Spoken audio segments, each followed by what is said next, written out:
I'm Paige Altman. I'm 26 years old, and as of right now, I am a stay-at-home mom. I have definitely always wanted to be a mother since I was really little. I remember, I think I was in 8th grade, I was still sleeping with dolls, pretending like I was co-sleeping with a baby. My firstborn, I was 25 years old. It was actually the day after I turned 25. And my second, I was 26. The word I would use to describe myself before becoming a mother would be a little bit of a partier. I definitely enjoyed going out on the weekends, and I could drink a lot of wine back then. Now I feel like I smell wine and I think I get tipsy. I think the best piece of parenting advice that I got was my dad was saying, like, it goes by really fast, and like if you get overwhelmed, they'll get overwhelmed, so just slow down and enjoy everything. It's gonna be a mess and it's gonna be lovely.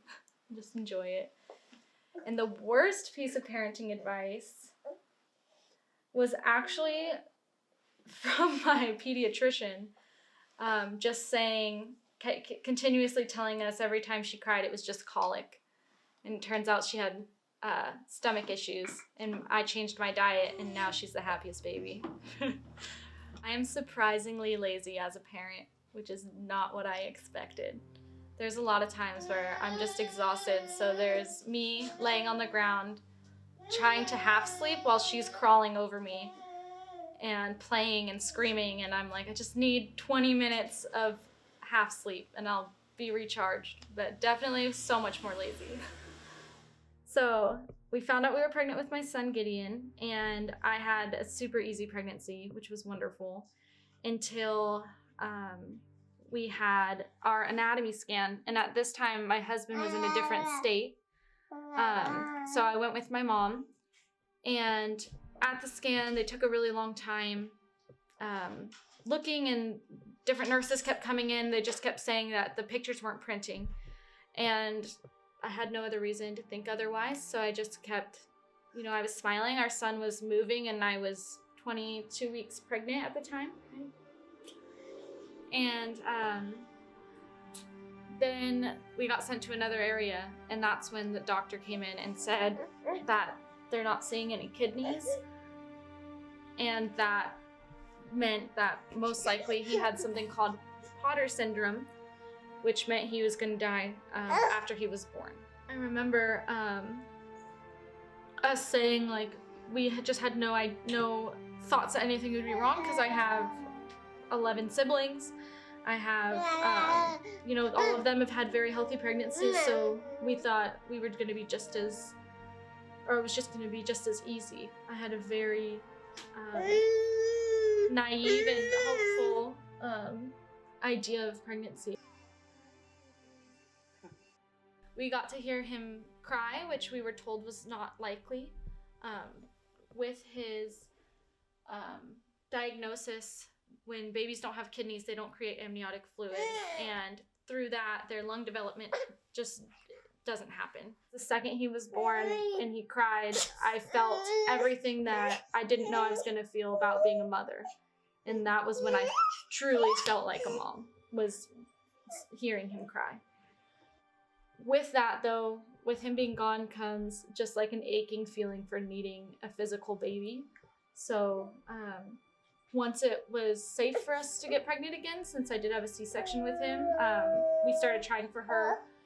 We got very lucky that we got pregnant with her on our first try. And that pregnancy in itself was hard, just not ever knowing if something was going wrong or was going to be wrong. I felt like we were just waiting for the other shoe to drop constantly. Motherhood has definitely been a very up and down journey, and not anything like I expected.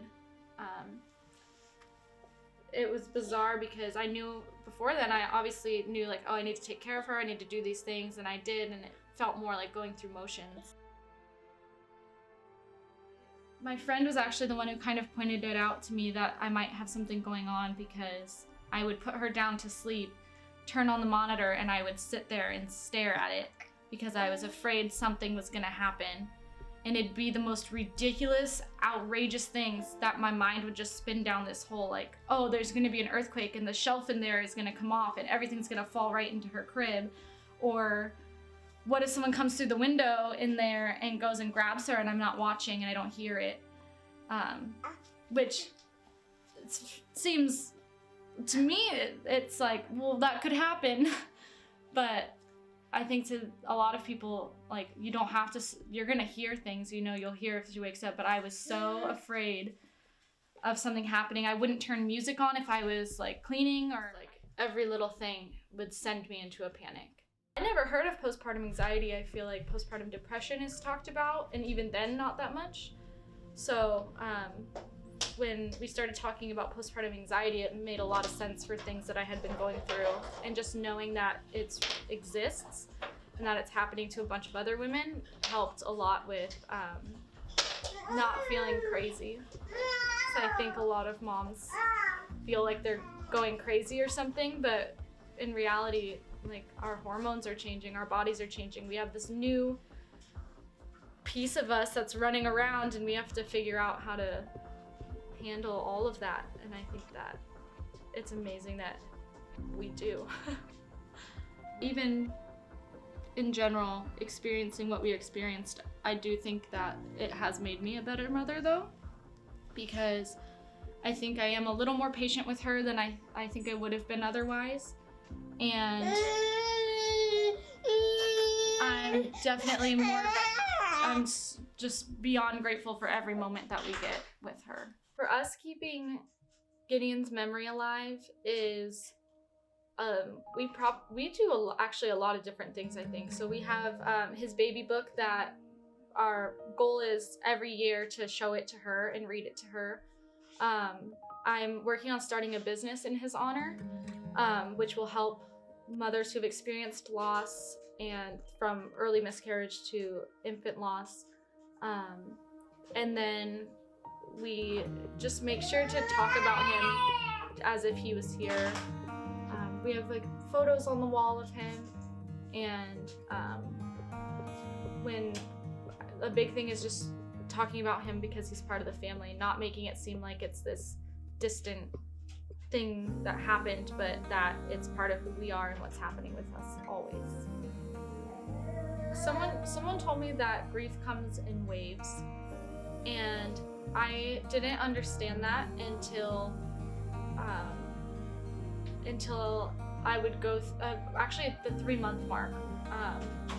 I thought I had been doing well, and then 3 months postpartum after losing Gideon, it just felt like a huge rock was sitting on my chest, and I was going through it all over again. And then at 6 months, that kind of hit again. And then with different things, so with Adeline being born, it kind of hits again because you have to relive certain things. So in terms of how far we've come, I think it's kind of hard to say. I think that we handle our grief a little better. I think we understand our emotions more, and knowing to communicate about it with him, with my husband, has been probably the best thing, because in the beginning I think I was afraid to upset him and he was afraid of upsetting me if we talked about Gideon. But Haas is amazing with kind of being like, I need you to talk to me, you have to get these things out. So now it's kind of like, he'll come home and I'll just say, I'm sad today, I'm thinking about Gideon a lot, I'm having a hard day. And we can just sit with our grief instead of it being this thing where we're trying to push it away. I'm trying not to feel guilty about being happy now with what we went through and knowing he's not here. So like a big thing is, we always tell ourselves like, he would want us to be happy. Like, I want that for my parents. I know would want that for us, is to be happy and continue our lives. But it's definitely hard to do that.